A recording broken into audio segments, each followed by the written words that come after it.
Good afternoon. Meet Carlos. While this is not a real picture, Carlos is a real kid from Cincinnati. At 12 years old, Carlos was removed from his home and placed into the custody of Hamilton County. And for the next year, he bounced between 3 different foster homes until ultimately landing in a group home. And then by 13, he was kicked out of Cincinnati Public School because his behavior had become so extreme they could no longer manage it. And he was placed in an alternative school setting. In January, when Carlos came to Villedge, he had over 10 professionals on his team and was involved in 7 different services. Yet he was still in crisis. He was now on the verge of being kicked out of his alternative school. He was failing his junior year, and when you talked with him, he identified he had no friends, no plan for the future, and couldn't name one thing that excited him about his life.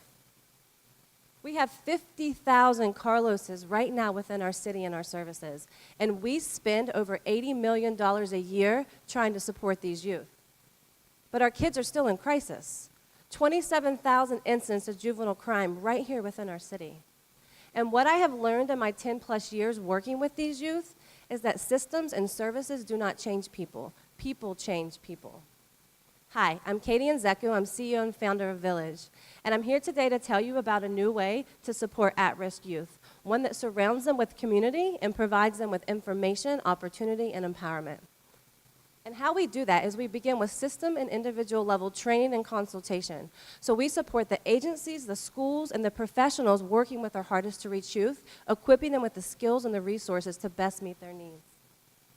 And then we pair them with coaches, and the coaches sit down and work individually with our youth, helping them identify who they are, how they're wired, what their interests are, what their passions are, and they create plans to reach their goals and identify the critical skills that they're going to need to work on in order to achieve them.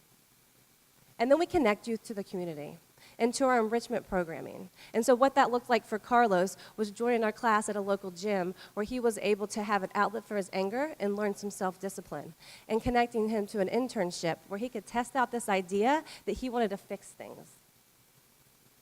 And then our coaches right now facilitate this feedback loop, making sure everybody is working together to support the critical skills and to support the youth in each environment. And out of this need for better coordination, we have designed a technology, which is an app, to help us do this more efficiently. And so this is how we come together as an ecosystem of support that provides information, opportunity, and empowerment for our youth. And so, as just mentioned, in January, we did a 10-month pilot. In January, we did a pilot with 10 youth. And out of that pilot, we measured lots of things. And one of the assessments I want to show you here is the Ohio scales. And what you see on this chart is that a 12.9% increase of positive behavior was identified by teachers for youth that were participating in Villedge, compared with the 3.4 of the other youth. And then when you look at the crisis and problem behavior that youth were experiencing, our youth had a 17% decrease in those problem behaviors, while other youth only had a 4.9% decrease. And we're 5 times cheaper than the average service or alternative school placement. So what that meant for Carlos, when he came into Villedge, we were spending an estimated $160,000 a year in the services we were providing. Right now, to date, we've eliminated several services. He has an option to return to his home school, which saves us over $60,000 in just this year alone. And we're also sustainable, not just because our model is replicable and scalable, but also because we provide a way for youth to stay connected after they graduate by mentoring younger members of the village. Most programs discharge youth after 9 or 10 months with no follow-up support, which leads to our kids cycling through our systems and our services. And this is what I'm most excited about, is this real-time feedback. If we're going to deal with the issues that are facing this youth, we have to do it collectively, and we have to get feedback from people that are working with them, and we have to give them feedback and strategies in the moment so they can best support these kids. And our technology is going to allow us to do this. And so what you see is we plan to grow pretty significantly over the next 3 years with a net income of over 200%, with a margin of over 200%. So I'd like to reintroduce you right now to Carlos today. Only 5 months after being part of Villedge, Carlos not only passed the 11th grade, he was also elected class president. Carlos got connected with this internship and realized that he wanted to be an electrician and a forklift operator. Carlos now identifies that he has friends and has a lot of things that he's excited about. And Carlos also left the protective custody of child welfare and now lives with his mentor. And these are the possibilities that exist within the statistics that I showed you earlier. And this is really near and dear to my heart. Oh yes, very vulnerable picture, that is me.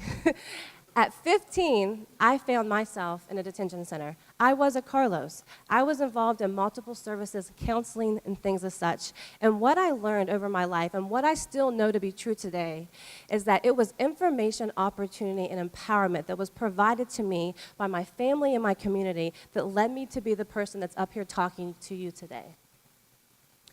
And so, as I said, I'm Katie Nzekwu, founder and CEO of Villedge. I have my master's degree in social work, and I'm clinically licensed in the state of Ohio. I've been able to build a very diverse team around me. It's been awesome in their support. So what we're looking for right now, if you'd like to help us, is to be able to build this software that we have designed to build this app. So whether that's an investment or whether that's a donation, as well as support in bringing more youth into the village. And we also have an ambassadors program that allows the community to come in and actually connect with these kids and get to know them. So if that's you, I would love to talk with you afterwards. Thank you.